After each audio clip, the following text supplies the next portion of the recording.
maka ya wajar kalau Allah kemudian melupakan mereka, tidak memberikan pertolongan kepada mereka. Yang akan diberi pertolongan adalah orang-orang yang bertauhid, orang yang menolong agama Allah, orang yang bertauhid, orang yang betul-betul menghambakan diri kepada Allah. Dia berhak untuk mendapatkan pertolongan Allah. Ya, kalau kita nampaknya seolah-olah kita sholat, kita puasa, kita zakat, tetapi ternyata kita masih mendahulukan hawa nafsu itu, artinya kita tidak menyadari bahwa diri kita itu adalah hamba Allah, kita mendahulukan nafsu kita daripada Allah, ya artinya kita melupakan Allah. Kalau kita melupakan Allah, ya wajar kalau Allah nanti di saat sakratul maut kita, Allah membiarkan kita terlunta-lunta, tidak memberikan pertolongannya, amat sangat menjadi sulit untuk mengucapkan la ilaha illallah, itu menjadi wajar.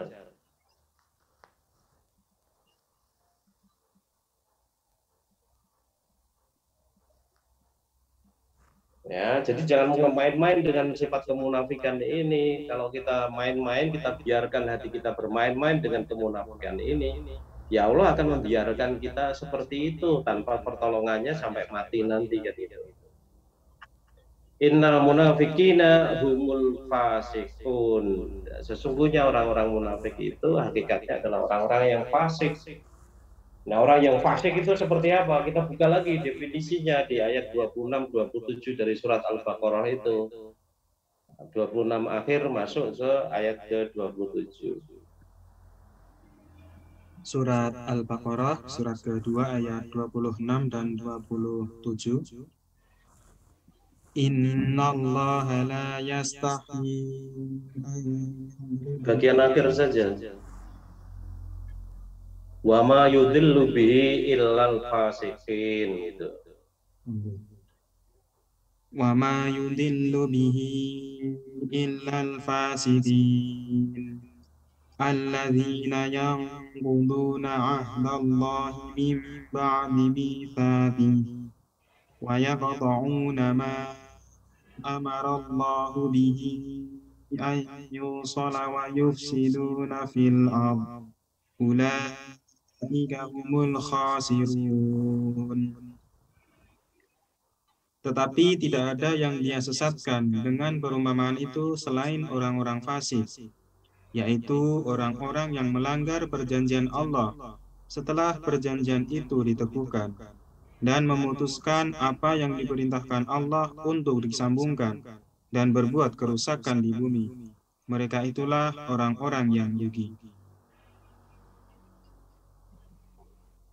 Iya, wa ma yudhillu bihi illal fasiqin, dan tidaklah Allah itu menyesatkan dengan perumpamaan-perumpamaan itu illal fasiqin, kecuali orang fasik.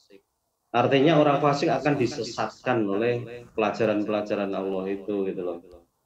Perumpamaan-perumpamaan yang diberikan oleh Allah itu. Dan di akhir ayat 67 dari surat At-Taubah tadi kan sudah jelas, innal munafikina humul fasikun. Sesungguhnya orang-orang munafik itu, mereka itu adalah orang-orang yang fasik. Artinya orang-orang yang berada pada posisi akan disesatkan oleh Allah, kan itu. Kalau di dalam ayatnya tadi nasullah fanasyahum, dan mereka itu melupakan Allah, maka Allah melupakan mereka juga. Ya, nah di sini Allah menyesatkan mereka. Ya, wa ma yudhillu bihi illal fasiqin, kan itu. Dan tidaklah ya, disesatkan dengan perumpamaan itu kecuali orang-orang yang fasik. Dan jelas tadi orang munafik tadi dia fasik, tarinya masuk kategori ke dalam kelompok orang-orang yang akan disesatkan oleh Allah, kan itu. Nah, kemudian kalau kita lihat apa betul mereka itu orang fasik, ya kemudian dilihat definisinya. Alladzina yang kuduna ahdallahi mim ba'di mitsaqi, yaitu orang-orang yang melanggar perjanjian Allah setelah perjanjian itu diteguhkan.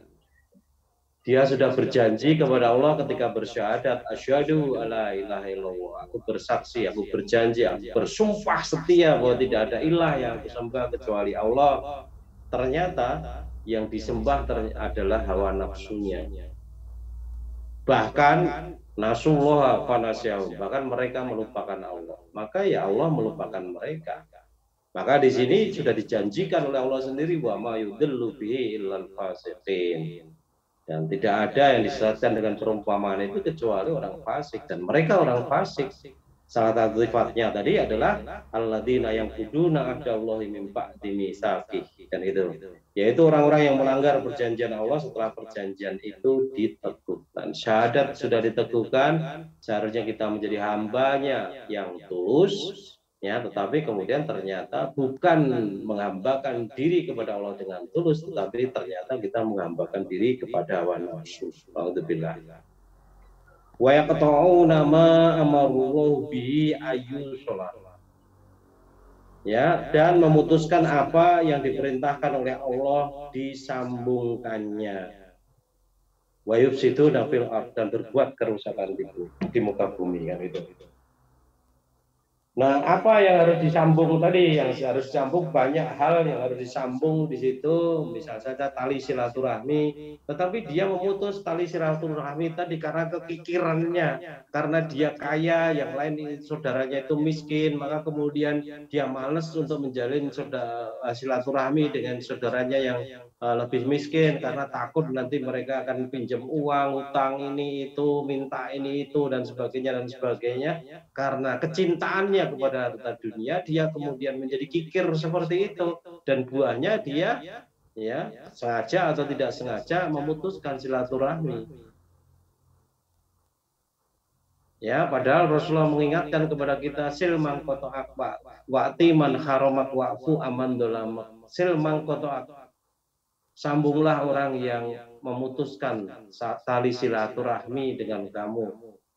Wa'ti man haramak, dan berilah orang yang tidak mau memberimu. Wa'fu aman dolamak, dan ampunilah, maafkanlah orang-orang yang berbuat dolim kepada. Islam itu dididik menjadi manusia yang mulia seperti ini, bukan menjadi manusia yang kikir karena kemunafikannya tadi seperti itu, sehingga lebih mudah untuk memutuskan silaturahmi daripada kehilangan uang banyak untuk oleh-oleh mereka, untuk nyantuni mereka, untuk menghutangi mereka ataupun yang lain-lainnya dan sebagainya. Ya, karena memang sifatnya fasik tadi. Jadi tidak bisa mengelak dari apa yang sudah ditetapkan oleh Allah, yang sudah diberitahukan oleh Allah kepada kita. Wa yaqta'una ma amarallahu bi ayyu sholat, kan itu. Ya, tentu saja juga sholat yang harus kita sambung dari waktu ke waktu, dan tidak hanya antara satu sambungan dengan sholat yang lainnya, antara satu sholat dengan selainnya, tetapi sholat dengan tujuannya. Tanha anil fahsya wal munkar.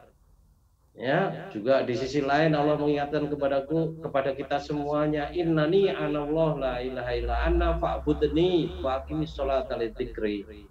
Sesungguhnya aku ini adalah Allah, la ilaha illa ana, tidak ada Tuhan selain aku. Fa'budni, hambakanlah dirimu kepadaku. Wa aqimus sholata lidzikri, dan tegakkanlah sholat untuk mengingat Allah. Ketika kita